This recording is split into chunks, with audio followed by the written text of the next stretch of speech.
5 black SUVs pulled up to the entrance of Mercy General Hospital on a Tuesday morning, and nobody was ready for it. The vehicles didn't screech. They didn't rush. They just arrived, one after the other, smooth and deliberate, and parked in the ambulance bay like the men inside them had already decided that whatever rules applied to everyone else did not apply to them. Security guard Dale Hutchins was the first one out the door. Dale had worked the front entrance for 11 years, and he had seen a lot of things. Politicians visiting sick constituents. Celebrity athletes with private bodyguard teams. Once, memorably, a man who arrived with a live peacock for reasons nobody ever fully explained. Dale thought he had a complete catalogue of unusual arrivals. He was wrong. 12 men stepped out of those 5 vehicles, all of them in dark suits.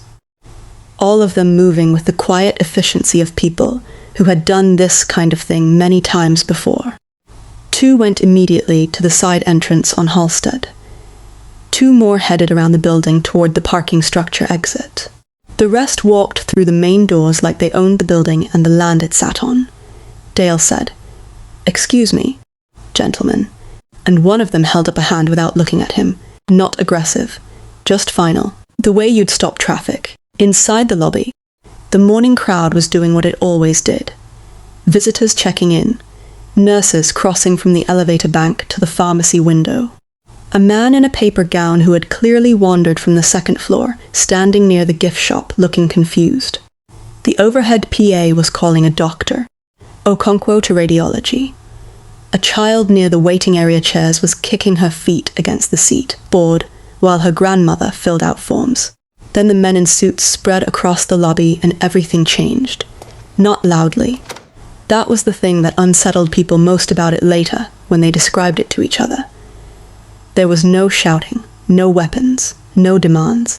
They simply positioned themselves, and the room rearranged its energy around them the way a room does when something is very wrong, or very serious, or both. The last man through the door was Han Min-kyu. He stopped just inside the entrance. He took in the lobby once, one slow, full scan, and then he walked to the front desk. His footsteps were even. His face gave away nothing. He was the kind of man you could feel before you saw him, the way you feel a change in weather before it actually rains. Pam Aduya had worked the Mercy General front desk for 19 years. She had a framed photo of her grandchildren on the left side of her monitor, and a small motivational calendar on the right, and she started every shift by reading whatever the calendar said, and deciding if she agreed with it. She was a woman who did not rattle easily. She rattled. He placed both hands flat on the counter. He looked directly at her, and he said, in a voice that was quiet and absolutely certain, "I need to speak to Cora Brooks." Pam looked at him, looked at the 12 men stationed around her lobby, looked back at him. She typed the name. The search ran. She frowned at her screen. "I don't see a Cora Brooks in our physician directory. Let me check nursing staff." "She is not a physician," he said. "She is not a nurse." Pam stopped typing. Then what department? Janitorial. The word landed in the lobby like something dropped from a height. A woman near the elevator pretended to check her phone. The child stopped kicking her feet. The man in the paper gown looked up from the gift shop window. Pam stared at the man across her counter. This man who had arrived with 5 vehicles and 12 people and had effectively locked down every exit of her hospital. For a janitor. She typed slowly. Cora Brooks, Janitorial Services, 3rd floor East Wing. She looked up. "Can I ask what this is regarding?" Han Min-kyu looked at her with eyes that were not unkind, but were not going to answer that question either. "Doctor." Ellison arrived in the lobby 40 seconds after his assistant called him. He came down the stairs rather than the elevator because he was anxious, and stairs felt like action. He straightened his tie at the bottom step, put on the expression he used for difficult board members, and crossed the lobby toward the front desk. "I'm Dr. Richard Ellison, hospital administrator. How can I help you gentlemen today?" Han Min-kyu turned to look at him. Just looked. Then he turned back to the desk doctor. Ellison blinked. In 22 years of hospital administration, no one had ever responded to his introduction by looking at him and then looking away. He tried again. "Sir, I'm going to need to understand what's happening here. I need to speak to one of your staff members," Han Min-kyu said. "Privately, it will not take long. I understand, but protocol requires." "Cora Brooks, 3rd floor East Wing." He looked at Ellison now, fully. "Please have someone bring her down." Ellison opened his mouth, closed it, looked at the men positioned at his exits, did a rapid and private calculation about how hard he wanted to push this, and arrived at an answer quickly. He nodded at Pam. Pam picked up her desk phone. 3 floors above all of this, Cora Brooks was having a disagreement with a mop bucket. Not a loud disagreement. She was not a loud person by nature, though she could be when the situation called for it. This was more of a sustained, personal conflict that had been going on for 3 weeks, ever since the wheel on the left side of the bucket seized up and submitted maintenance. Request number 1 went nowhere, followed by requests 2, 3, and 4, all of which had apparently been swallowed by whatever black hole consumed maintenance requests at Mercy General. She nudged the bucket with her foot. It made a sound like a small, defeated animal. She looked at it the way you look at something that is making your life harder than it needs to be. "You are not my problem today," she said. "I'm deciding that right now." She was tall enough that the mop handle hit at a comfortable angle and short. Enough that she had perfected the art of moving through a hospital corridor without taking up more space than she needed to. 9 years of this had given her a rhythm. She knew the 3rd floor East Wing the way she knew her own apartment. Which tile near the nurse's station had a slight lip that caught cartwheels, which supply closet door needed to be lifted slightly to close properly, which room got the afternoon sun in a way that made the floors look dirtier than they were. She also knew the patients, not officially, not in any way that showed up on a chart, but she knew that Mr. Patterson in 314 always had the TV on baseball even when he was asleep, and that the sound of it seemed to help him. She knew that the woman in 318, the quiet Korean woman who had been there since last month and never had visitors, watched the window more than anything else in the room. She was thinking about the woman in 318 when her co-worker Freddie came around the corner with the energy of someone carrying breaking news.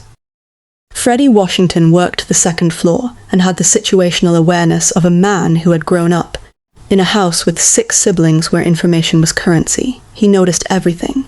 He reported most of it. "Cora?" He said her name like a headline. "Freddie." She kept mopping. "You need to stop what you're doing. I need to finish this hallway. There are men downstairs.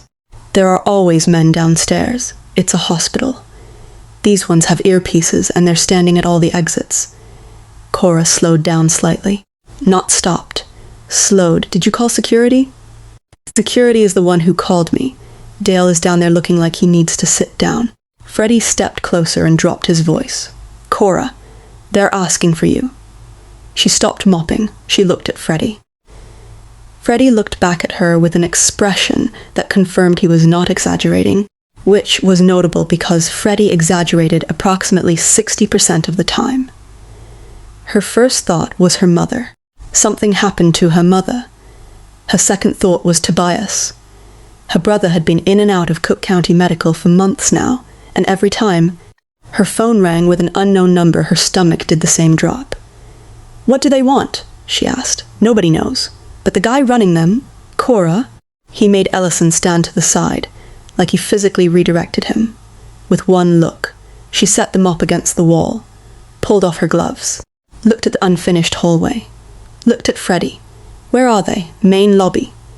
She headed for the elevator. She didn't rush. Ching toward trouble had never once in Cora's 34 years made trouble smaller. She pressed the button for the ground floor, stood straight, and took the slow ride down with the specific calm of someone who had learned a long time ago that fear was not a useful first response. Useful second response sometimes, third often. First, never. The elevator opened to the lobby and she stepped out and understood immediately why. Dale needed to sit down. The men in suits were still positioned exactly where they'd placed themselves. Everyone else in the lobby had unconsciously shifted toward the center of the room, away from the exits, The way people cluster when they sense something territorial is happening, and they are not sure which side of the territory they're on. Doctor. Ellison spotted her from across the lobby with the expression of a man who had been waiting for a rescue, and was not sure the rescue was going to be adequate. Cora, he started, but the man at the front desk turned before Ellison could finish the sentence. Han Min-kyu looked at her. Cora looked at him. He was not what she expected, though she hadn't had enough time to expect anything specific. He was younger than the authority he carried suggested. His face was composed in a way that took practice, the kind of compose that came from years, of being in rooms where showing what you felt was a liability. But his eyes were doing something his face wasn't. They were searching, taking in the details of her, the way someone looks at a thing they have been trying to imagine, and are now comparing to the real version. The lobby was quiet enough that when Cora spoke, everyone heard her. "Okay," she said, in the flat, unbothered tone she used for difficult situations. "Unreasonable supervisors and malfunctioning mop buckets. What did I do?" Something shifted in Han Min-kyu's face. Not a smile. Something before a smile. Something that looked like recognition. "You saved my mother's life," he said. Cora waited. "I'm a janitor. I know. I clean floors. I don't administer medication, or I know what you do," he said. "That is not what I said. I said you saved her life. The two things are not always the same."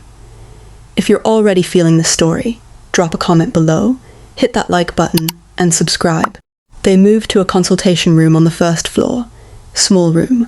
1 table, 4 chairs, a window that faced the side parking lot. Functional. The kind of room where people received news they were not ready for. 2 of his men stood outside the door. Doctor.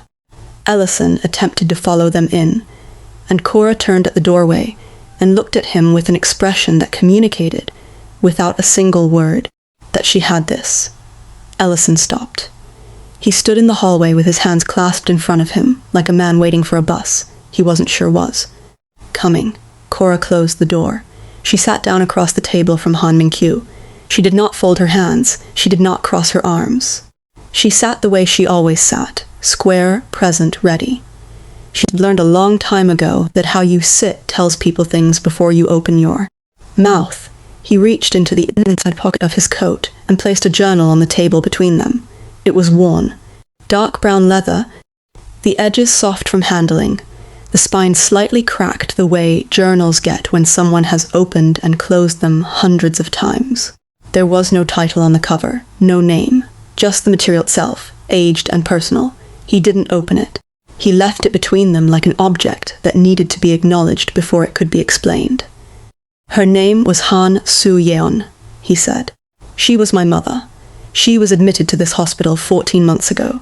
Pancreatic cancer, stage 4. He said it without performance. The way people say things they have had to say many times, and have made peace with the saying of, even if not with the fact itself. She did not tell anyone in my family she had stopped treatment. She came to Chicago because she did not want to die in Korea with people around her, trying to fix something that couldn't be fixed." Cora was quiet. She was giving him the room to finish. She was here for 11 weeks. Her doctors were competent. The nursing staff was professional. She was not mistreated. He stopped. Something moved through his expression. But she was alone. Every day she was alone. People came in, they did their jobs, they left. Nobody sat with her. Nobody asked her about her life. Nobody talked to her like she was still a person, rather than a patient waiting for an outcome. He looked at Cora directly. She kept a journal her entire life. The last one, the one she filled during those 11 weeks, she mailed it to me 2 days before she died. I received it the day after her funeral. He pushed the journal across the table. "Your name appears so many times." The room was very still. Cora looked at the journal. She didn't touch it yet. "The first thing she wrote about you was in her 2nd week here," he continued. "She said a woman came to clean her room, that the woman hummed while she worked, and the song she was humming." He stopped briefly, gathered himself in a way that was almost invisible, but not quite. It was a Korean folk song. One my mother hadn't heard since she was 7 years old. One her own mother used to sing. Cora felt something shift in her chest. Quiet and specific, the way things shift when something you thought was ordinary turns out to have mattered more than you knew. She remembered. She didn't know the woman's full name at the time. She knew her as the woman in room 318. The one who watched the window. The one who always looked like she was listening to something nobody else in the room could hear. She had been on Cora's corridor for the first 3 weeks of the assignment, and Cora had stopped in when she could, between tasks, not because it was her job, but because the woman was alone, and that was a thing Cora noticed and could not unnotice. She remembered the song. It wasn't something she had thought about consciously. Her grandmother used to hum it in the kitchen, and it had simply lodged in her the way things do when you learn them before you know you're learning them. She reached out and pulled the journal toward her. She opened it to the first page. The handwriting was small and careful, moving right to left in Korean characters, with occasional English words sitting inside the lines like small surprises. She couldn't read the Korean, but she could see her own name, Cora, on the third line of the very first entry. Written in English in the middle of all that Korean, like her name was the one thing that didn't need translation. She traced the edge of the page without touching the ink. "Why did you come yourself?" she asked. She looked up at him. "You could have sent a message. You could have sent one of the 12 people outside this door." He held her gaze. "Because what she wrote about you changed something in me. And I needed to see if the person she described was real.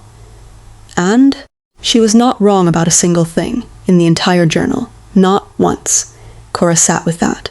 She was not a woman who accepted compliments by deflecting them or by overclaiming them.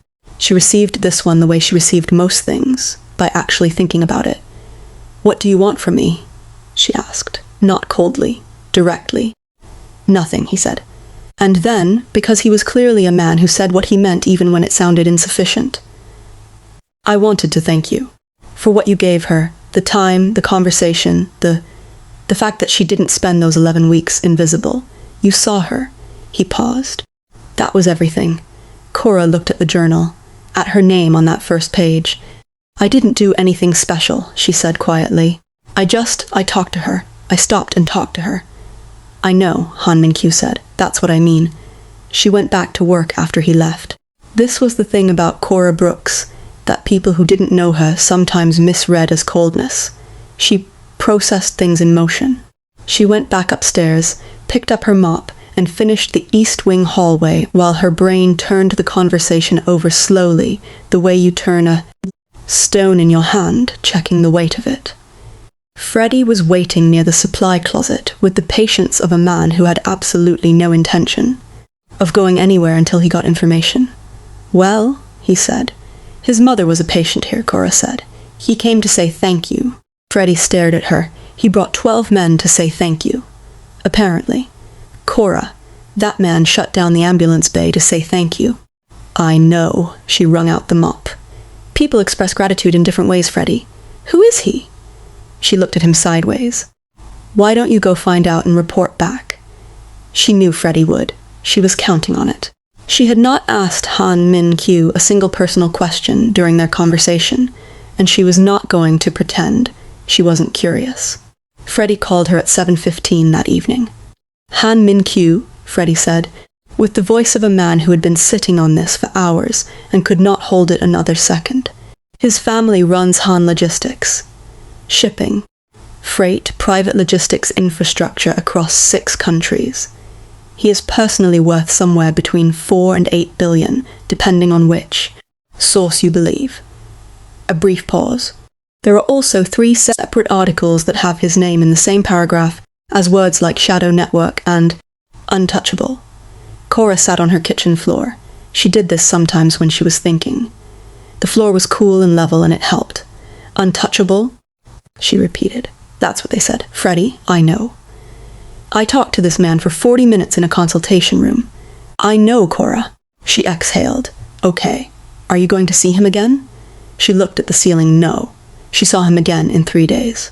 He called the morning after Freddie's report. She did not know how he got her number. She told him that immediately, in those exact words. He said his assistant had been persistent. She said Mercy General did not give out employee personal numbers to walk-in visitors, persistent or not. He was quiet for exactly 2 seconds, and then he said, "I may have to speak to my assistant about boundaries." She almost laughed. She didn't, but it was close. He asked her to dinner. She said no. He asked why. She said because she didn't have dinner with strangers, and also because the word untouchable had come up in relation to his name in documented journalism, and she had a personal policy about that. He was quiet again, longer this time. "Coffee," he said. "Daytime. Public location. You choose the place." She looked at the ceiling again. "Why?" "Because I want to talk to you, and not about my mother." That was the honest version of the answer. No dressing on it. She had spent 9 years around people who qualified everything they said with layers of politeness that were really just distance. And this man had just said the plain thing. "Fine," she said. "Coffee." She told Freddie where she was going and who she was meeting before she left. The house. Freddie told her to text him every 30 minutes. She said that was excessive. He said untouchable. She texted him when she arrived. The coffee shop she chose was a place called Marta's on 43rd. The kind of place that had been there since before the neighborhood changed and intended to remain there through whatever changes came next. The chairs didn't match. The coffee was serious. The woman behind the counter knew Cora by name and gave Han Min-kyu a very thorough looking over when they walked in together that Cora chose not to acknowledge. They sat by the window. He asked her about her life the way people ask questions when they are actually listening, not when they are waiting for their turn to speak. He asked about the nursing program, about why she left. She told him the surface version. Family situation, financial pressure, timing. He received the surface version without pushing on it, which she noticed. He wasn't digging. He was just making room. She asked him about Korea, about what it was like growing up in a family that ran something that large. He said it was like growing up in a building where every room had rules you weren't shown but were expected to know. She understood that, more than she expected to. He asked about Tobias and she mentioned her brother sideways, the way she always did, folding him into a sentence about why she was still working toward the nursing program rather than having finished it. Han Min-kyu caught the mention. He waited to see if she would open the door further. She opened it a crack. Tobias was sick, had been sick for a while. The kind of sick that required the kind of care that required money she didn't have enough of yet. She was working on it. She was always working on it. He didn't offer to fix it. He didn't make a face full of performed sympathy. He just looked at her with the full weight of his attention and said, "How long have you been carrying that?" She picked up her coffee cup. "Long enough that it feels normal. That's not the same as it being okay." "No," she agreed. "It's not." The afternoon light moved across the table between them, and neither of them noticed until the coffee cups were empty, and the woman at the counter was wiping down the machine and giving them the subtle look of someone who needed them to either order more or acknowledge the hour. 4 hours. They had been sitting there 4 hours. Cora looked at the time on her phone and then looked at Han Min-kyu, and he looked back at her, and neither of them said what they were both thinking, which was that 4 hours had felt like 40 minutes, and that was the kind of thing that was either very good or very dangerous, and possibly both. "Same time Thursday?" he said. She put her coat on. "I'll think about it." She texted Freddie from the parking lot. "Still alive, don't be smug." Thursday came. She went, and Friday after that, and the following Tuesday. And somewhere in the middle of the second week, Cora stopped telling herself she was going, because she was curious, and started being honest enough to admit she was going because she wanted to. That was a harder admission than it sounds. Cora was not a woman who wanted things carelessly. She had learned young that wanting things you couldn't predict or control was a fast route to a specific kind of hurt, and she had built her life with reasonable, achievable wants. A nursing license, a healthy brother, a mop bucket that worked. Han Min-kyu was not a reasonable or achievable want. She knew that clearly. She went anyway. What she didn't know yet was that 4 days after their first coffee, while she was at work finishing the East Wing corridor, Han Min-kyu was sitting in his hotel room in the Gold Coast reading a report his chief of staff had placed on the table in front of him.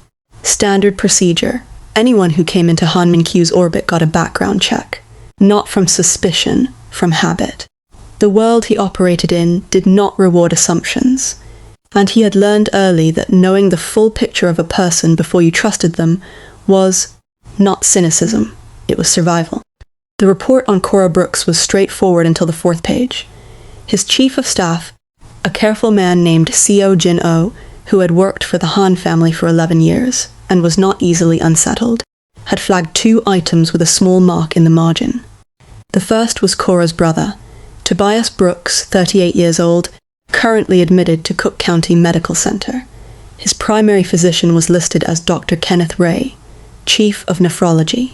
Seo Jin-oh had flagged the name, because Dr. Kenneth Ray also appeared in a separate set of Han family files, not as a physician, as a contact name in documentation connected to a private medical research trial that Han Logistics had partially funded 4 years ago through a subsidiary company. A trial that had produced a treatment that was currently sitting in regulatory review in Korea, not yet publicly available, but not unavailable to everyone. Han Min-kyu read the page twice. Then he set it down. Then he picked it up and read it again. The treatment existed. Tobias Brooks had a condition it was designed for, and Han Min-kyu had indirect access to it through channels that were complicated but navigable. He sat with this for a long time. Seo Jin-oh waited by the window with the patience of someone who understood that his employer needed silence the way other people needed advice. "Don't do anything yet," Han Min-kyu said finally. "Understood. I need her to know that whatever I offer, it has nothing to do with." He stopped, looked at the table, looked at the report. "I need her to trust me first." Seo Jin-oh said nothing. Back at Mercy General, the 3rd floor East Wing had its own ecosystem of complications that had nothing to do with Han Min-kyu or billionaires or private medical trials. It had Patricia Connolly. Patricia Connolly was the senior nurse on the East Wing. 51 years old, 23 years in the profession, the kind of institutional authority that came not from being the best at the job, but from being there long, enough that the job had reshaped itself around her presence. She ran her floor the way certain people run spaces they have claimed, with a precise awareness of hierarchy and an unyielding sense of where everyone in the pecking order was supposed to stay. Cora had worked Patricia's floor for 4 years. In 4 years they had exchanged very few words, most of them functional. Patricia spoke to Cora the way people speak to furniture they are grateful doesn't move on its own. Politely, briefly, as if extended conversation might suggest a relationship that didn't exist. Cora had been aware of this. She had waved it off alongside the broken mop bucket and the maintenance requests and the other features of her work life that were annoying but not worth the energy of confrontation. She had a job to do. She did it. She moved through her days with the professional self-containment of someone who had learned that being excellent in a role people underestimated was its own quiet form of defiance. What she did not know, what she had never known, was that Patricia Connolly had recognized her name on the janitorial assignment list 4 years ago and had made a specific decision not to say anything. Because Patricia Connolly had been there the day Cora left nursing school, it was a patient in the critical care unit, a man named Wilfred Crane, 62 years old, recovering from a cardiac procedure. Cora had been a second-year nursing student doing her clinical rotation. Patricia had been the supervising nurse, and Patricia had been about to administer a dosage that was wrong. Not dramatically, not obviously. Then someone with a very sharp eye looked at her sideways. Cora had been that someone. She had flagged it, quietly, respectfully, the way she had been taught to. She had pointed to the chart, cross-referenced the order, and said, calmly, that she thought the milligram count looked off. She was right. The pharmacist confirmed it within 20 minutes. The order was corrected. Wilfred Crane went home 10 days later without ever knowing, and Patricia Connolly, who had 20 years of seniority and very strong departmental relationships and a deep personal investment in the story that she did not make mistakes, wrote Cora up for insubordination before the end of the week. The write-up said Cora had been disruptive, that she had questioned clinical authority in front of the patient, that she had created an uncomfortable dynamic among senior staff. It was 4 paragraphs of careful language that added up to a single message: stay in your lane. Cora had fought it, not loudly, but persistently. She went to the nursing program director. She went to the academic dean's office. She put together a written account with dates and times and the name of the pharmacist who confirmed the error. And she ran headlong into the wall that exists in every institution for people without seniority or connections, when they challenge someone who has both. 2 months later, the financial pressure of Tobias's first hospitalization hit, and Cora, already on academic probation, already drained from the fight, made the decision to leave. She had never connected the Patricia in that story to the Patricia Connolly now running the 3rd floor east wing of the hospital where she cleaned floors. Different facility. Common name. She had not thought to look. She found out from Dot. Dot Freeman was in room 309 recovering from a hip replacement. She was 67 years old, retired from the Chicago public school system after 31 years as a 4th grade teacher, and she had the observational habits of someone who had spent 3 decades monitoring 28 children simultaneously. Nothing on that floor happened without Dot clocking it. She called Cora in on a Wednesday afternoon, waving from her bed with the authority of a woman summoning a colleague rather than asking a favor. "Close the door," Dot said. Cora closed the door. "You all right? You need the nurse?" "I'm fine. Sit down." Cora sat on the edge of the chair by the bed. "What's going on?" Dot looked at her with the steady eyes of a person about to deliver information they have been sitting on, and have decided, on balance, that sitting on it any longer is the wrong choice. "That nurse? The senior one? Connolly?" Cora waited. "I heard her in the hallway yesterday, talking to one of the younger nurses. About you." A small stillness settled over Cora. "What did she say?" "She said..." Dot straightened herself against her pillow with the precision of a woman who quoted accurately and did not editorialize. That the janitor needed to stay in her lane, and that some people couldn't take a hint. Cora absorbed this. "Now I don't know what's between the two of you," Dot continued, "and I didn't ask. But I spent 31 years watching children be told to stay in their lane by people who felt threatened by them. And I learned a long time ago that staying quiet about it doesn't help the child. It helps the person doing the threatening." Cora looked at the window, the same window that Sue Yeon used to look at. Different room, same building, same sky over Chicago sitting flat and grey outside. "Thank you, Dot," she said. Her voice was even, fully even. "You know her," Dot said. It wasn't a question. Cora stood up, straightened her uniform top, picked up her gloves from where she'd set them on the bedside table. "I'm starting to think so," she said. She went home that evening and she sat on her kitchen floor again, but this time it was different. This time she wasn't processing shock or turning over a stone. She was thinking with the focused, unhurried clarity of someone who has just had a locked room in their memory opened by an unexpected key. She pulled out her phone and called her mother. Her mother, Cynthia Brooks, was a woman who had raised 2 children on a teacher's aide salary after their father left, and had done it without performing martyrdom or asking for credit, and who gave advice the way she gave everything, plainly, without waste. "Mama," Cora said, "did I ever tell you the full story of why I left nursing school?" A pause. "You told me the money ran out and Tobias got sick." "That's the outside of it," Cora said. "Let me tell you what really happened." She talked for a while. Her mother listened the same way Cora listened, fully, without interruption, giving the story the room it needed. When Cora finished, her mother was quiet for a moment. Then she said, "What are you going to do about it?" Cora looked at her kitchen wall. At the small corkboard where she'd pinned the University of Illinois Chicago nursing program application, she'd been slowly building for 6 months. The deadline was in 3 weeks. I'm going to finish what I started, Cora said. You decided that before you called me, her mother said. I know. I just needed to hear my own voice saying it out loud. Her mother made a sound that was warm and certain. Then say it louder next time. She told Han Min-kyu about the nursing program on a Thursday morning at Marta's. Eating eggs she kept forgetting to focus on, because the conversation kept pulling her attention away from the plate.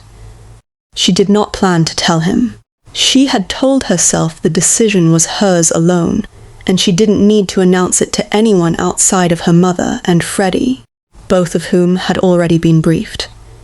But Han Min-kyu had a way of sitting across from her that made concealment feel like more effort than honesty, and she was a woman who defaulted to honesty when the effort calculation swung that way. I'm applying to the accelerated nursing program at UIC, she said. I put in the last section of the application this morning. He set down his coffee. He looked at her the way he looked at things he considered important. When did you decide? Wednesday night. She speared a piece of egg. I've been working toward it for a while, but I kept finding reasons to push the deadline. Not enough saved. Not the right time. Tobias needs this first. She paused. I ran out of reasons that were real. What changed? She considered how much to tell him. Settled on the honest amount. I found out something I should have known a long time ago. About why I left the first time. She looked at him. There was a nurse. At my clinical placement. She wrote me up because I caught an error she made. I lost my footing after that. Between the write-up and Tobias getting sick, I left. She set her fork down. That nurse works at Mercy General. Has for 6 years. Same floor as me. Han Min-kyu was very still. She knows who I am, Cora continued. She's known the whole time. She said it without heat. Not because she wasn't angry. She was at the edges. The kind of slow anger that had been warming for years without a name. But because the anger was not the point of the story. So I decided I was done waiting for the right conditions. I'm applying. I'm going back. Han Min-kyu looked at her for a long moment. It's the right decision. I'm not looking for validation, she said. Not unkindly. I know you're not, he said. I'm not saying it as something you need.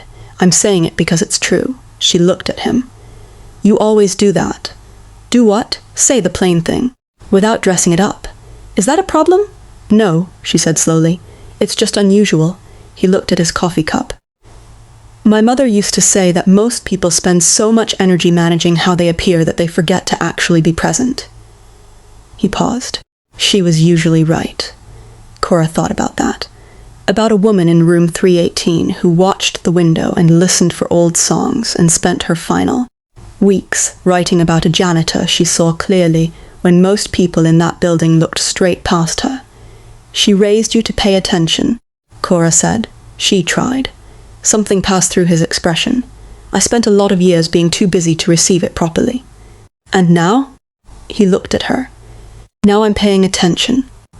The table between them felt smaller than it had at the start of the meal. Cora picked up her fork again.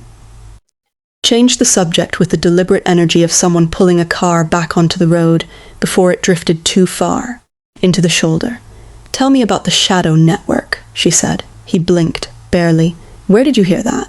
Freddie. He runs a very thorough side business in open source intelligence. For the first time since she'd met him, Han Min-kyu laughed. Not the small, almost smile she'd seen before. An actual laugh. Short, surprised, the kind that came from somewhere real. Your friend Freddie, he said. He's protective. He's thorough, Han Min-kyu said. And there was something in his tones that was almost respect. He looked at his cup. My family's business has operated in regions where the legal and illegal infrastructure overlap. Shipping and logistics, at a certain scale, in certain parts of the world, puts you in proximity to things. The question is whether you're directing those things or simply aware of them. He paused. My father directed them. I have spent 12 years trying to redirect the company towards something cleaner. Cora absorbed this. And your father? My father believes the way we got here is the only way to stay here. Do you agree? No, he said, simply. I haven't agreed for a long time. She looked at him. Is that why you came to Chicago yourself? Instead of sending someone? He met her eyes. Partly. She didn't ask what the other part was. She already knew. And knowing felt like stepping onto a surface she hadn't tested the weight of yet. He came back to her 2 days later, to the hospital. He waited in the lobby, with Seo Jin-oh beside him, and Pam at the front desk called up to the third floor with a voice that suggested she found this development personally satisfying. Cora came down without rushing. He had the journal with him again. He set it on the counter between them. They were standing in the lobby this time, and the late afternoon light was coming through the main doors in long pale strips across the floor. And he opened it to near the back, the last quarter of the notebook. "I need to show you something I didn't show you the first time," he said. She looked at him. "Why didn't you show me the first time?" "Because I needed to know you first," he said. "And I needed to know what I was going to do about it before I put it in your hands." She took the journal. The entry was near the end.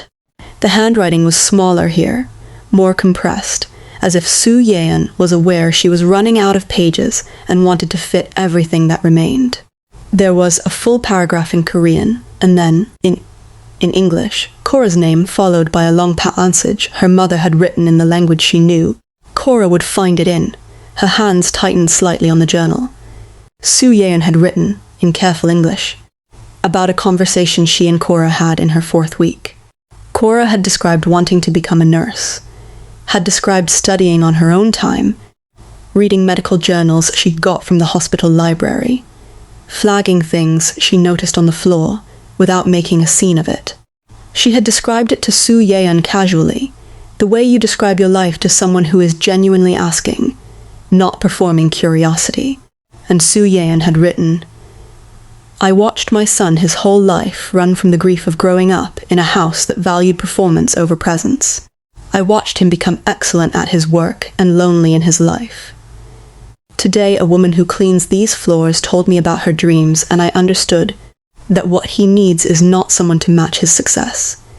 He needs someone who knows that showing up, quietly, completely, in the ordinary moments, that this is the most extraordinary thing a person can do. I believe I have found her. I believe if I give him the map, he will find her too." Cora read it twice. She closed the journal. She looked at Han Min-kyu. "Your mother set us up," she said. "Yes." "From a hospital bed." "Yes, while she was dying." "She was a determined woman," he said. It was the same thing he had said before, but it landed differently now. There was grief in it, and pride, and something that was almost laughter. The kind that comes from loving someone so much that even their most outrageous decisions fill you with warmth. Cora stood in the lobby of Mercy General with the afternoon light on the floor and the journal in her hands, and she laughed. Han Min-kyu watched her laugh. She really wasn't wrong about anything, Cora said when she could speak again. "No," he said, "she wasn't." "Okay," she said. She wiped the corner of her eye, handed the journal back. "Your mother was extraordinary." She was. She was also absolutely out of pocket. He almost smiled. Also, yes. She went home that night and sat on the kitchen floor and called Freddie. "He showed me more of the journal," she said. "And his mother planned this, intentionally. The whole thing."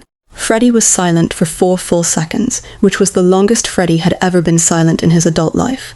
Then, "Cora, I know. The billionaire's dying mother decided you were the one."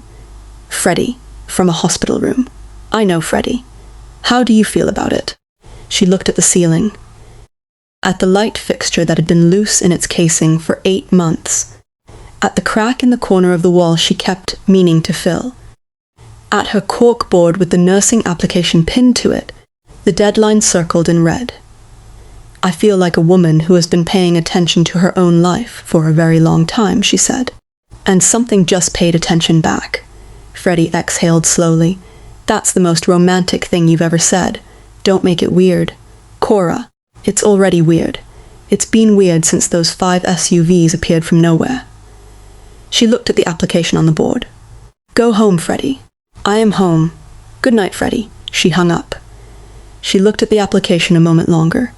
Then she got off the floor, made herself a cup of tea, and sat at her kitchen table and did something she hadn't let herself do in years. She thought about what she wanted. What she actually wanted, if the obstacles were not the first thing she factored in. She wanted the nursing license. She wanted Tobias healthy. She wanted to walk the East Wing of Mercy General as staff, not service. She wanted to talk to patients the way she'd talked to Su Yeon. Officially, with the authority and training to back up the attention she'd always been giving. And she wanted Han Min-kyu to keep sitting across from her at that table. She sat with that last one for a careful moment.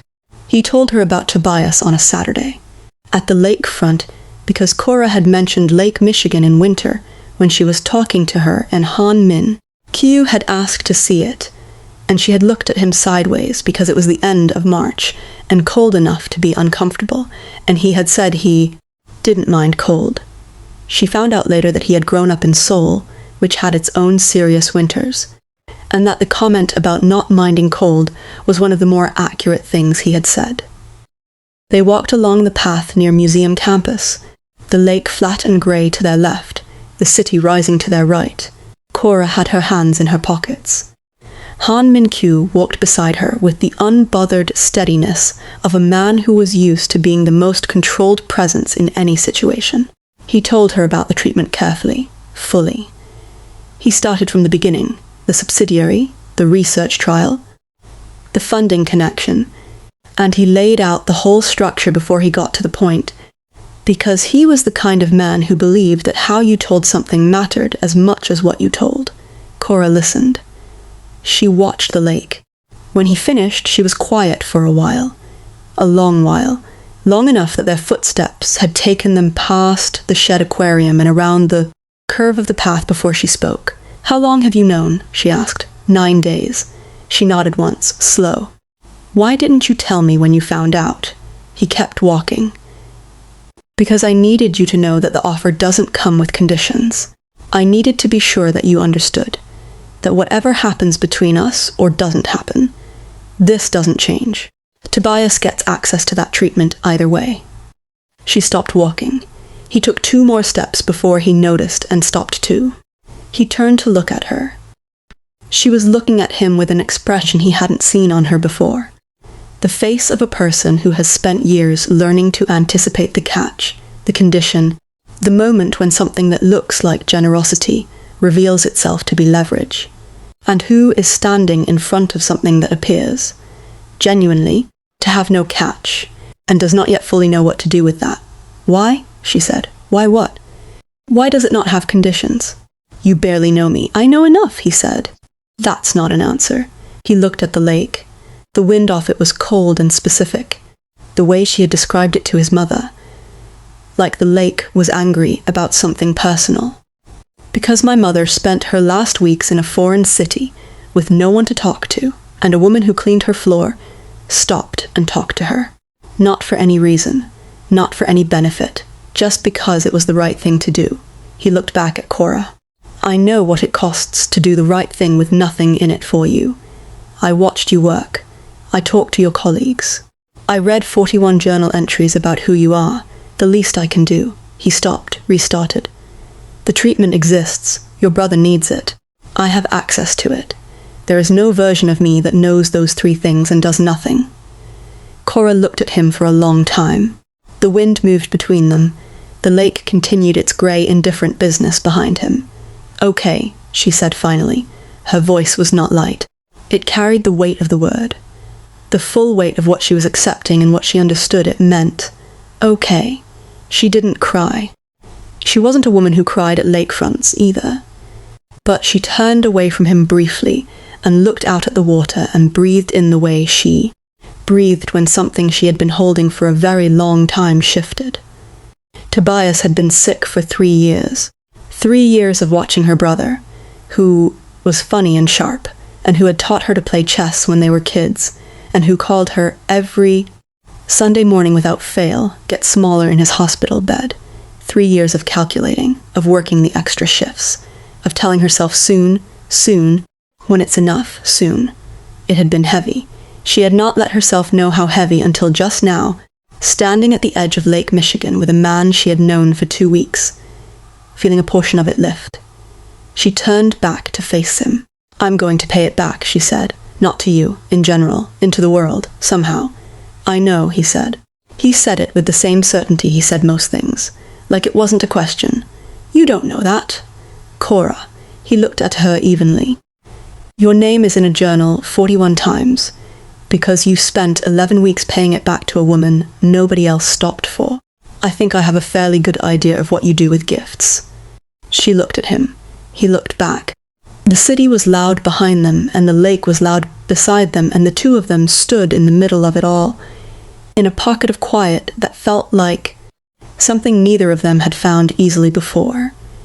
She did not say what she was thinking. He did not say what he was thinking. They walked back the way they had come and talked about something else entirely, and the thing they were not saying walked alongside them the whole way. 6 days later, the journal broke open again. Seo Jin-oh knocked on Han Min-kyu's hotel room door at 11:30 at night. This itself told Han Min-kyu something, because Seo Jin-oh was a man who respected the hours and would not come at 11:30 unless it was necessary. He came in. He sat down. He placed a folder on the table. I finished the full translation, Seo Jin-oh said. All entries. Han Min-kyu looked at the folder. He had been working through the journal slowly, having sections translated as he was ready for them. The last quarter, his mother's final 2 weeks, he had been putting off. He knew, the way you know certain things, that the last entries were going to cost him something. He had not known exactly how much. He opened the folder and read. His mother had known. Not guessed, not suspected, known. She had known for 11 years that Han Dae-won, his father, the architect of everything, had made a deal in 2012 with a man named Yu Sang-sheol, who ran a freight distribution network in Southeast Asia that was 60% legitimate and 40% a financial pipeline for interests that did not submit regulatory filings anywhere. The deal had secured Han Logistics' expansion into 3 new markets. It had been the foundation of the growth that made them what they were today. His mother had found out 2 years into the arrangement. A document, left out carelessly, in the home office his father kept locked, but that she had a key to, and that he had apparently forgotten, after 20 years of marriage, that she used sometimes on Sunday mornings when she wanted somewhere quiet to read. She had said nothing for years. She had told herself it was not her place, that the company was the family, and the family was everything. She had watched the company grow, and watched her husband become untouchable, and watched her son inherit an empire he was trying to clean from the inside, and she had stayed quiet. And then she'd come to Chicago to die, and a woman who cleaned floors had told her, without knowing what she was doing, exactly what staying quiet looked like from the outside. She had written in her final week. I watched her notice something wrong and address it without drama, without calculation, and then go back to her work. It cost her once. It did not change what she did. She kept doing it. I think about the thing I saw and did not say 9 years ago, and I understand now that I told myself it was not my business, but what I really meant was that I was afraid. She is not afraid. She just does what is right. I want to do one more right thing before I am finished. In the second to last entry, she wrote a name, a person she had contacted, a senior investigator at the Korean Financial Supervisory Service, a person she had sent documentation to, information about the 2012 arrangement, account records she had photographed 11 years ago and kept in a safety deposit box in Seoul, which she had arranged access to from a hospital room in Chicago. Han Min-kyu put the folder down. He sat in the chair by the window of his hotel room and looked at the city and thought about his mother, about the woman who had raised him to be present, to pay attention, to do the thing that was right, even when it was costly, and who had spent 11 years not doing it herself. He thought about what it must have taken to decide, at the end, to act, what it cost, what it gave her. He thought about Cora. He thought about what it meant that a woman he had known for 2 weeks was somehow woven into the most important decision his mother had ever made. Seo Jin-oh was still sitting across from him. The investigator she contacted, Han Min-kyu said. Is the investigation active? Yes, Seo Jin-oh said quietly. It has been for 8 months. They were building the file. He paused. Your father's name came up in Korean financial press this evening. The investigation has gone public. Han Min-kyu nodded, slowly, like a man accepting weight he knew was coming. My father. He is aware. He's been calling. Han Min-kyu looked at the city outside. Seoul was 7 hours ahead. His father was awake right now, in the house where Han Min-kyu had grown up, making calls to lawyers and board members and associates, doing what Han Dae-won had always done, managing the situation from the position of a man who believed that everything could be managed if you applied enough pressure in the right places. He picked up his phone. He looked at the missed calls, 12 from his father, 4 from board members, 2 from their lead legal counsel. He put the phone face down. He picked up his coat. He texted Cora, "Are you awake?" 3 minutes passed. Then, "Yes. What's wrong?" He stood at the window a moment, then typed, "Can I come over?" A pause. Then, "3rd floor, apartment 7, buzzed twice." He told her everything. He sat in her small living room, and he told her all of it. The 2012 deal, his father, what his mother had known, what she had done about it, what it was going to cost, and what it was going to expose, and what was coming in the next 72 hours, once the Korean press ran the full story. He told her his own position, how much he had inherited without full knowledge, what he had restructured in the years since, where he had walked into things blind, and where he had simply not asked questions he should have asked. He was not building a case for himself. He was giving her the full account and letting her form whatever conclusion she was going to form. When he finished, the apartment was quiet except for the radiator. Cora sat across from him with her feet pulled up on the couch cushion and her tea gone cold and her face in the expression she wore when she was thinking seriously, still focused all the way in. "Did you know?" she asked, "before your mother died? Did you know about the 2012 deal?" "No," he said. She looked at him. He met her eyes and held them without blinking, without adjusting, without doing the thing people sometimes did when they needed someone to believe them, which was to try too hard. He just told the truth and let it stand. "Do you know what you're going to do?" she asked. He looked at his hands. "I know what I have to do. Cooperate with the investigation. Open the full company records. Let it go where it goes." He paused. "It will cost things. The company's valuation. Some of the international agreements. My father's position, certainly." "Your relationship with your father," Cora said, not as a question. He looked at her. "That relationship has been costing things for 12 years. This is just the point where the invoice is visible." She nodded. "Your mother wanted you to do this," Cora said. "Yes, she set up the whole thing so you would find me first. So you wouldn't be alone when the journal finished telling you what it had to tell you." He said nothing. He didn't need to. The answer was sitting plainly in the room. Cora looked at him. This man who had arrived at her job 2 weeks ago, like a weather event, and was now sitting in her living room on the other side of the most complicated inheritance she had ever heard of, looking at her with the expression of someone who was about to step off a ledge they had been standing at the edge of for a very long time. "Then do it," she said. "It will be hard. Most things worth doing are." She held his gaze. "You didn't come here for permission, Min-kyu. You came here because you already know what your mother asked you to do. You just needed to say it out loud to someone who was going to tell you the truth." He looked at her for a long moment. "She really wasn't wrong about you," he said. "Stop saying that before I start agreeing," she said. He almost smiled. She almost let herself smile back. Almost. The story broke in Korean financial press at 6 in the morning Seoul time, which was midnight in Chicago. By 5 a.m. Chicago time, it was in international business reporting.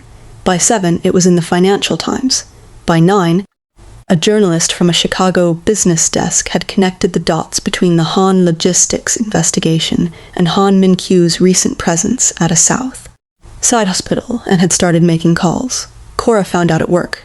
Not from the news, from Dr. Ellison, who appeared on the 3rd floor East Wing at 9:15 with the expression of a man who had been briefed by legal counsel and was not sure whether the briefing had helped. "Cora," he said.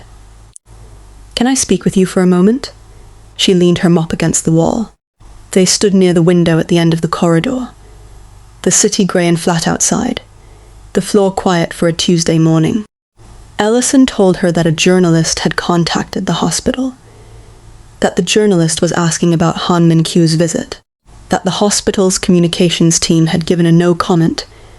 But that the journalist had, through other means, Cora suspected Freddie immediately and correctly, established that Han Min-kyu had come to Mercy General specifically to speak with a member of the janitorial staff. "It's going to come out," Ellison said, not unkindly. With the tone of a man warning someone of weather, Cora looked out the window. "Okay," she said. "Is there anything you want to tell me? Anything that might be helpful to have on the record?" She looked at him. He was a man who had moved her to the side in his own lobby. He had placed her seniority above her humanity dozens of times in 9 years, not with malice, but with the benign unconsciousness of someone who had simply never been asked to look. She had never held it against him in a burning way, but she had noted it. "Yes," she said. "There's actually something I've been meaning to bring to your attention." She told him about Patricia Connolly. The nursing school incident, the write-up, the insubordination notation on her academic record, the 4 years of working on Patricia's floor, knowing she was being managed and not knowing why until recently. She told it with the calm of someone who had organized their evidence before speaking. Ellison listened. His expression moved through several phases, none of which he fully controlled. When she finished, he was quiet for a moment. "Why didn't you say anything before now?" "Because I didn't have all the information before now." She met his eyes. "And because people in my position don't always find that reporting things leads to things being different." She let that sit for a second. "But I'm telling you now. Because now feels like the right time. And because I'm submitting a nursing program application that has a 4-year-old insubordination mark on its academic record that needs to be addressed." Ellison looked at her. He was a man who understood in this moment that he was being asked to do the clear and right thing, and that the clear and right thing was going to be uncomfortable, and that discomfort was not a reason to avoid it. "I'll have HR pull the file today," he said. "Thank you," she said. She picked up her mop. She went back to work. Dot found out about the investigation the same way. Dot found out about everything. She had the news on, and her hearing was better than people. Assumed, and she called Cora in that afternoon with the waving gesture and closed the door again. "That man of yours is in the news," Dot said. "He's not my man, Dot." Dot gave her the look of a 4th-grade teacher who had heard every implausible claim a child had ever made and had never been fooled by a single one. "His family's business," Cora said. "Complicated situation. Is he in trouble? He's doing the right thing. Sometimes that looks like trouble from the outside." Dot nodded slowly. "And what about you? What about me? You're in the middle of this." Cora sat in the chair by the bed. "I was in the middle of this before I knew I was in the middle of this. That's just how it goes sometimes."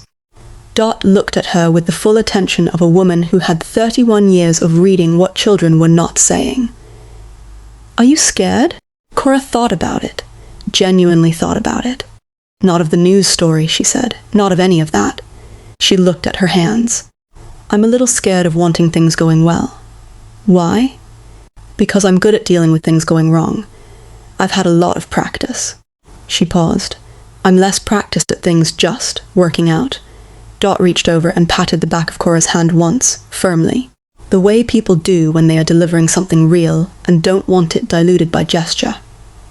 "Then practice," she said. "You're a quick learner." The journalist's article ran 2 days later. It was a local piece, not national, focused on the Han Logistics investigation's Chicago connections. It mentioned Han Min-kyu's hospital visit. It named Mercy General. It described, carefully, without identifying Cora by name, a member of the support staff who had cared for a family member. It was not a big story, but it was enough. Because the same journalist, following the thread, spoke to people who knew Mercy General. And the people who knew Mercy General had feelings about things they had observed over time. And one of those things which had been noted by multiple members of the nursing staff over 6 years, in language they had never formally collected, concerned the professional conduct of the senior nurse on the 3rd floor East Wing. A healthcare journalist at a Chicago medical industry publication picked up the thread 3 days later. That story was more specific. It documented Patricia Connolly's history. The nursing school incident sourced through academic records requests and one named former student who had experienced something similar 6 years after Cora. 3 complaints from junior nurses over 12 years, all filed, none formally investigated, all sitting in HR systems under an administrator who had retired in 2021. A pattern laid out in the flat and damaging language of documented evidence. Patricia Connolly was placed on administrative leave pending review within 48 hours of publication. Cora found out from Freddie, who texted her at 6:17 in the morning with 3 words, "Go check your phone." She sat on her kitchen floor and read the article twice. She thought about the nursing school, about the document she had put in front of the academic dean 20 years ago, carefully organized, dated, witnessed, which had not been enough, about the way institutions protect themselves and call it protecting their people, about the 11 years it had taken for the paper trail to be long enough and the moment to be right enough for the thing to land. She was not triumphant about it. She did not feel the clean satisfaction she might have imagined if she had pictured this moment in the abstract. What she felt was more specific and more quiet than that. She felt like something crooked had been straightened, like a room had been set back in order, like the world had, after significant delay, done the thing it was supposed to do. She called her mother. "It's in the paper," Cora said. Her mother exhaled, long and slow. "Good," she said. "I'm not happy about it. You don't have to be happy about it. You just have to let it be done." Cora leaned her head back against the cabinet. "I wanted to be the one to fix it." "You were," her mother said. "You told Ellison. That started the file. You were the one who said the thing out loud after 9 years of knowing something was wrong." A pause. "You always fix things quietly, Cora. You've been doing it your whole life. This time just had a bigger audience." This hospital's HR department removed the insubordination notation from her academic record 10 days later. It came in the form of a formal letter and an apology that was bureaucratic in language and genuine enough in intent. Cora read it standing at the kitchen counter before work. She folded it once and put it in the drawer where she kept things she needed to keep. Then she submitted her UIC nursing program application with the complete file. Han Mingyu was in Seoul by then. He had flown back 10 days after the night in her apartment. There were legal processes to attend to, board meetings to navigate, his father to face. They texted. Not constantly, not in the breathless way of new things, but in the steady, substantive way of people who were too honest to perform, casualness and too careful to rush. He told her about the board meeting. She told him about the HR letter. He told her about his father. She told him about the application. About his father, he said only, "He is angry. He believes I have destroyed what he built." She texted back, "What do you believe?" He didn't respond immediately. 30 minutes later, "I believe I am doing what she asked me to do." She wrote, "Then that's enough." 3 minutes later, "Is it?" She texted, "When you get back, I'll tell you about the first time I did the right thing and it cost me everything. And you can tell me if it was worth it." He texted back, "I already know what you'll say." She smiled at her phone, then put it in her pocket and went to work. Tobias flew to Seoul in early May. Cora went with him. She arranged her time off 3 weeks in advance, packed 2 bags, and stood in the international terminal at O'Hare with her brother beside her, feeling something she did not have immediate language for. She had never been outside the United States. She had grown up in Chicago, worked in Chicago, studied in Chicago, lost things in Chicago, and rebuilt herself in Chicago, and the entirety of her life had been contained within a geography she knew completely. Walking toward the gate felt, in a specific and private way, like the first page of something. Tobias was thinner than he used to be. 3 years of illness had taken weight from him, and given him in return a particular kind of patience that was new. He had always been sharp and quick-moving, the kind of person who finished your sentences and had already thought 4 steps ahead, and the illness had slowed the outside of him while somehow sharpening the inside. He looked at things more carefully now. He said fewer words but meant more of them. At the gate, he looked at Cora and said, "Tell me about this man." Cora picked up her coffee. "What do you want to know?" "Everything you're not going to tell me unless I ask." She looked at her brother. He looked back at her with the specific expression of a man who had known her entire life and was immune to her deflections. She told him. All of it.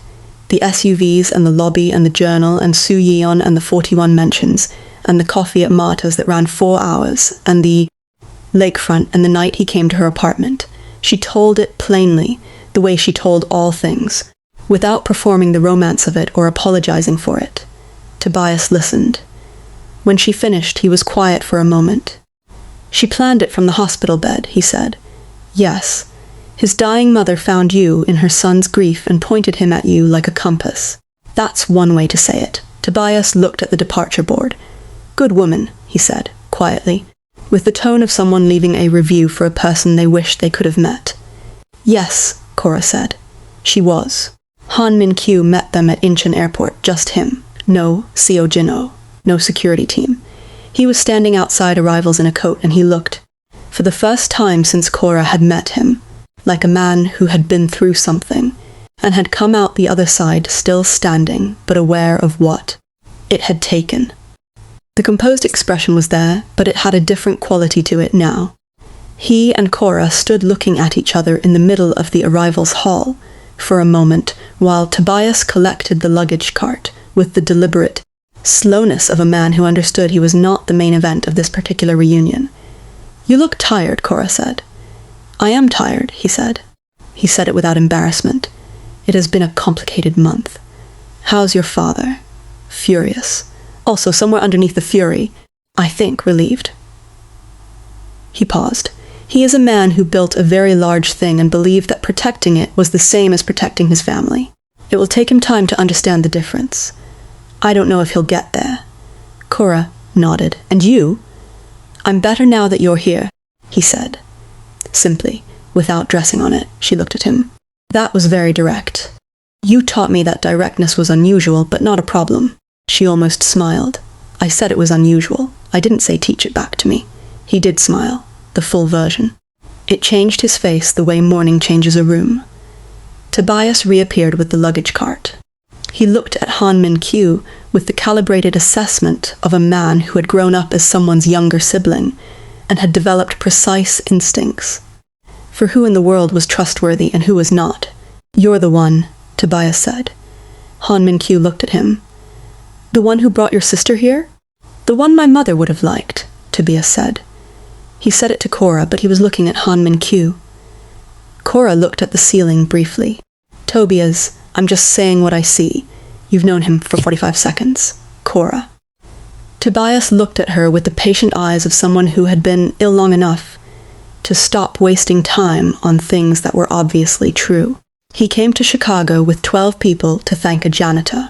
His dying mother built a whole plan around you being the right person for her son. He flew back to Korea to do the hard thing when he could have stayed in your apartment and avoided it. He looked at Han Min-kyu again. "That's the resume, right?" Han Min-kyu said. "That's a fair summary." Tobias nodded. "Okay then." He pushed the luggage cart forward. "I'm hungry." "Is Korean food good here?" The treatment center was private, clean, attached to a hospital in Gangnam that Han Min-kyu had researched with the thoroughness of a man whose mother had died in a hospital and who had learned from that experience exactly what to look for. The first consultation was on the second morning.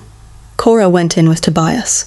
She sat in the chair beside him and listened to the doctor, a calm, precise woman named Dr. Yeon, who spoke fluent English and delivered information with the specific bedside manner of someone who had learned that honesty and kindness were not opposites, and she took notes the way she had been taking notes for 9 years. Quietly, completely, the way she did everything. Dr. Yeon noticed. About halfway through the consultation, she paused and looked at Cora's notes and said, "Are you in medicine?" "I'm starting nursing school in the fall," Cora said. Dr. Yeon nodded with an expression of someone recognizing something. "You have good instincts," she said. "You caught two things I was about to get to." Tobias looked at his sister. Cora looked at her notepad. Tobias said, "She's been doing that her whole life." The prognosis was cautious but real. The treatment was not a cure. It was management, aggressive, targeted management that had shown strong results in trial participants with Tobias' specific presentation. Dr. Yeon estimated carefully that with consistent treatment over 12 to 18 months, they could expect significant stabilization and possible partial recovery of function. Cora sat in the corridor outside the consultation room afterward while Tobias was getting initial blood work done. She sat very still with her notepad on her knees and the fluorescent light of a Korean hospital corridor overhead, and she thought about 3 years of calculating, of working the extra shifts and eating the cheap dinners and telling her mother it would be okay in a voice that was confident, because confidence was what the situation required, not because she was always sure. She thought about Soo Yeon. Han Min-kyu appeared at the end of the corridor. He had been waiting outside. He walked toward her, sat down in the plastic chair beside her. He didn't ask how it went. He could read the answer in her posture. They sat side by side in the corridor for a while, not talking, not needing to. Then Cora said, "Your mother saved my brother's life." He looked straight ahead. "You saved hers first. I cleaned her floor and talked to her. You made her feel like her life still mattered when she was running out of it." He paused. "That's not a small thing. That's not a nothing thing. That is the whole thing." Cora sat with that. The door at the end of the corridor opened and Tobias came out with a bandage on his inner arm from the blood work and the expression of a man who had just been told that the thing which had been taking him apart had, for the first time, met something that might hold it in place. He looked at his sister. She stood up. He walked to her and she put her arms around him the way older siblings do. Tobias said into her shoulder, "I told you," she said, into his. "Shut up, Tobias." He laughed. She held on a little longer. Han Min-kyu stood a few feet away and looked at his shoes and gave them the moment. Cora went back to Chicago 2 weeks later. She started the accelerated nursing program at UIC that fall. The insubordination mark was gone from her record. The application went through clean. She walked into the first day of clinical orientation and sat down and opened her notebook and felt the specific feeling of something returning to its right place after a long displacement. Her instructor, a thorough, no-nonsense woman named Dr. Afro-K, who had been teaching nursing for 22 years, looked out at the cohort on the first day and said, "Most of you are here because you want to help people. That's good. But I want you to understand something about this profession. The most important skill I will teach you is not clinical. It is attention. Real attention. The kind that means you see a person, not a patient number, not a shift responsibility, a person." She looked around the room. "Some of you already know how to do this. The rest of you will learn." She looked briefly at Cora. Cora looked back. She did not say anything. She didn't need to. Patricia Connolly's review concluded 4 months after her placement on administrative leave. The hospital found sufficient cause to substantiate multiple findings. She did not return to Mercy General. The formal outcome was undramatic in the way institutional outcomes usually are. A quiet end to something that had been allowed to be loud for too long. Cora was not there when it concluded. She was in her nursing program. She found out by text from Freddie, who sent her a news link with no commentary except a single emoji of a person raising both hands. She read the article, put her phone down, went back to studying. Han Min-kyu's cooperation with the Korean Financial Supervisory Service investigation was completed over a period of 8 months.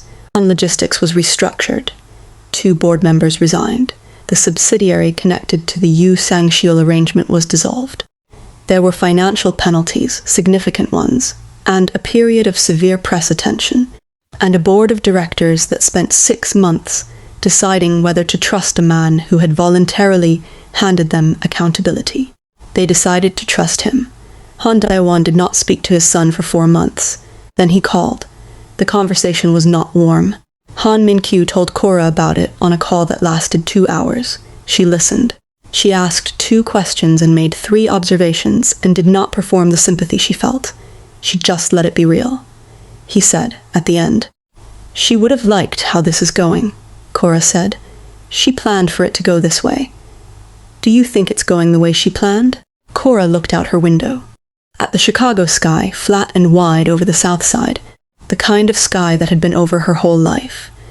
All the hard parts, all the climbing, all the small daily acts of showing up. "I think it's going the way she hoped," she said. Plans and hopes are different things.